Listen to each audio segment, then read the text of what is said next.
Number 3، بڑھاپے کا علاج نئی دوا آئی، یہ کھا کے واپس سے جوان بن جائیں گے، بھول جاؤ، بڑھاپے کا علاج نہیں ہے۔ بڑھاپا ہے، واپس جوانی نہیں۔ اللہ کے نبی صلی اللہ علیہ وسلم فرماتے ہیں یا عباد اللہ تداؤ، اے اللہ کے بندو علاج کرو، دوا کرو۔ دوا کرنا چاہیے، اللہ کے نبی صلی اللہ علیہ وسلم کا حکم ہے۔ جو چاہے اللہ کرے گا نہیں، اللہ تو جو چاہے گا کرے گا ہی، لیکن اللہ چاہتا ہے کہ تو دوا کرے، اسی لیے اپنے نبی کے ذریعے سے حکم کیا دیا؟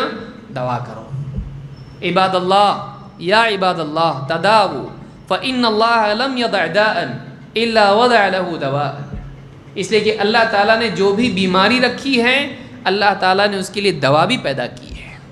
معلوم ہوا کہ کوئی بیماری ایسی نہیں جس کا علاج نہ ہو سکے، دوا اس کی نہ ہو۔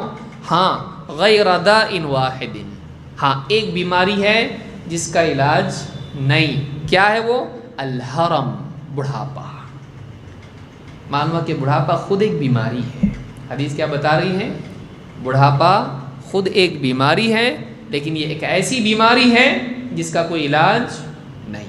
بڑھاپا جا نہیں سکتا ہے، بڑھاپا ہٹا کے آدمی واپس سے جوانی میں نہیں جا سکتا ہے۔